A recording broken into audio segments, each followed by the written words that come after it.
Fettuccine carbonara.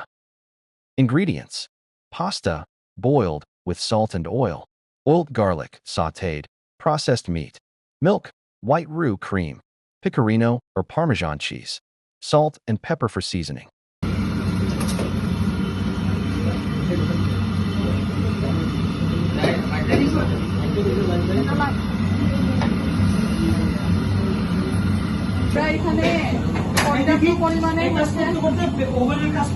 আমরা এখানে পর্যাপ্ত পরিমাণে পানি দিব প্রথমে।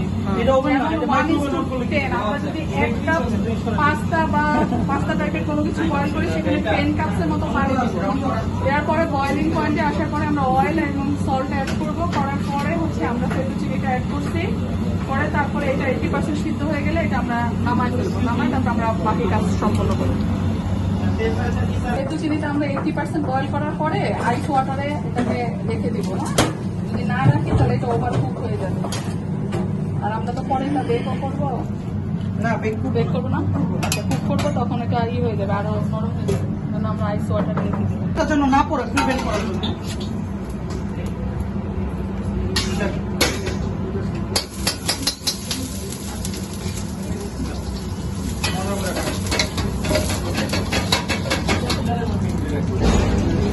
হ্যাঁ, আমরা বাটার মেল্ট হওয়ার পরে চপ গার্লিক দিয়ে দিলাম।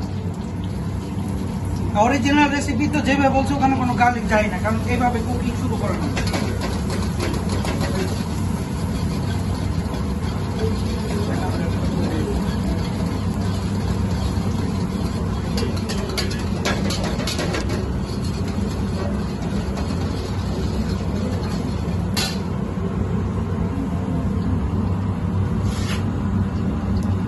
তাহলে এটার পরে আমরা লিকুইডটা দিই। আরেকটা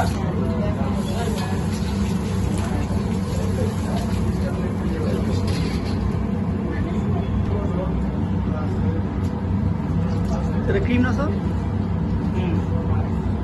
এক্সট্রা ক্রিম করলাম না, আবার রুটা কোথায় রাখছে? আমরা যেহেতু মিল্ক দিছি এখানে আমাদের একটু রু লাগবে। মিল্কটা বেশি লিকুইডই। ক্রিম দিলে আর রুটা লাগে না, ক্রিম দিলে আর এগ ইয়ক দিয়ে দিলে আর লাগেই না।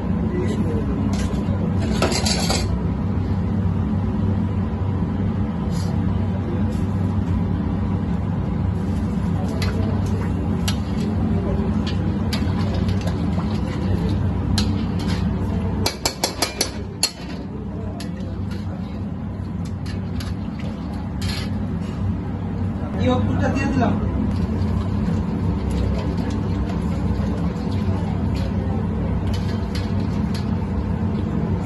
এগ ইয়ক দিয়ে দিলাম আমরা। হ্যাঁ,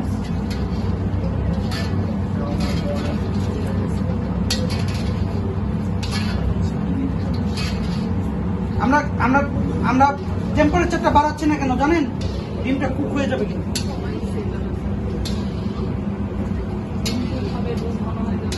হ্যাঁ,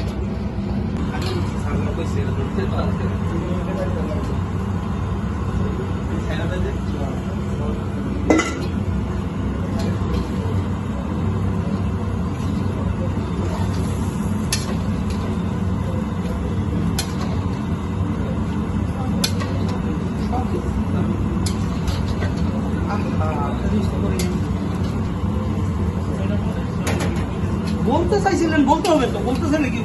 আপনি কি কি বলে একটা? হ্যাঁ, আর এটা আগে থেকে ওই যে নিচে ব্রেকফাস্ট ইউজ করতে তো গ্রিল করাই আছে, কিন্তু এখানে করলে এটার অ্যারোমাটা আরেকটু বের হইতে।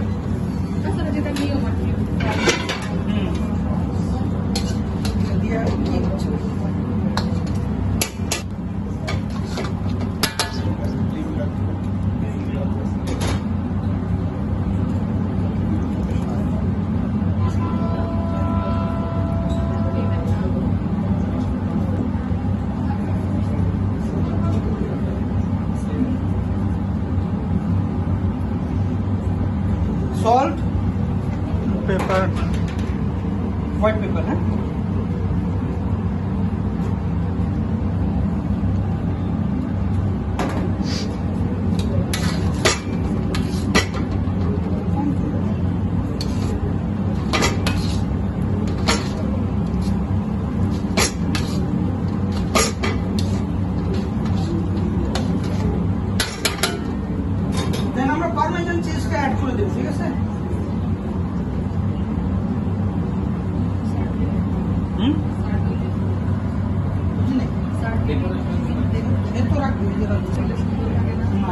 ঠিক এটার পারমেজান সেই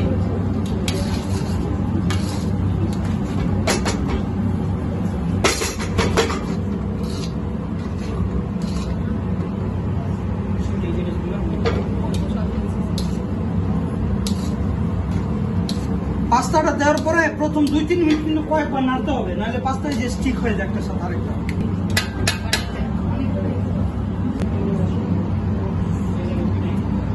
পাস্তা চপ ইতালিয়ান শেফ গার্ডো যে রান্না করে কেমন হয়? একদম সেম এরকম টেক্সচার দেবে দিকে রান্না দেখে টেক্সচার এমন হয়? হ্যাঁ হ্যাঁ সেম ওই যে পাস্তা